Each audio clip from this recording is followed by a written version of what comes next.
Hello, আসসালামু আলাইকুম। আশা করি সবাই ভালো আছেন। আর যে মাল্টিমিডিয়ার পক্ষ থেকে আপনাদের আবার স্বাগত। আই হোপ আজকে যে টপিক নিয়ে কথা বলতে চাচ্ছি সেটা হলো জনস্বাস্থ্য প্রকৌশল অধিদপ্তরে নতুন একটি নিয়োগ বিজ্ঞপ্তি প্রকাশ হয়েছে। এই নিয়োগ বিজ্ঞপ্তিতে কতটি পদ রয়েছে, কিভাবে আবেদন করবেন, কত টাকা রেজিস্ট্রেশন ফি জমা দিতে হবে, কত তারিখ থেকে কত তারিখ পর্যন্ত আবেদন করতে পারবেন, সম্পূর্ণ বিস্তারিত এই ভিডিওর মাধ্যমে তুলে ধরার চেষ্টা করব। ধৈর্য সহকারে ভিডিওটি স্কিপ না করে সম্পূর্ণ দেখতে থাকুন। সর্বপ্রথম একটি কথা বলতে চাই যে আমার একটি ফেসবুক পেজ আছে, সেখানে আমি সমস্ত আপডেট দিয়ে থাকি।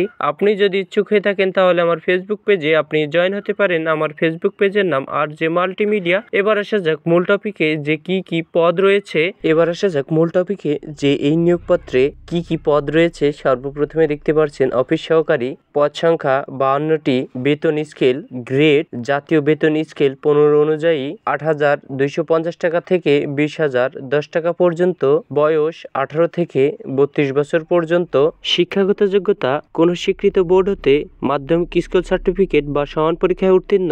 এবার আমরা দেখব যে কত তারিখ থেকে কত তারিখ পর্যন্ত আবেদন করবেন। আবেদনের শুরুর তারিখ হচ্ছে জানুয়ারি মাসের 29 তারিখ থেকে আবেদন শুরু এবং শেষ তারিখ ফেব্রুয়ারি মাসের 27 তারিখ পর্যন্ত আবেদন করতে পারবেন। আবেদনের লিঙ্ক আমার ডেসক্রিপশন বক্সে দিয়ে দেবো, ওখান থেকেও আপনারা করে নিতে পারেন। এবার দেখব যে কত টাকা রেজিস্ট্রেশন ফি জমা দিতে হবে। মোট 56 টাকা আপনাদের রেজিস্ট্রেশন ফি জমা দিতে হবে।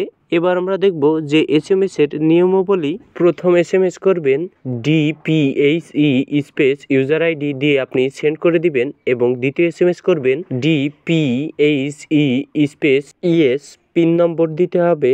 আপনাদের টেলিটক সিমে কিন্তু 56 টাকার থাকতেই হবে এবং 56 টাকার বেশি থাকলে ভালো হবে।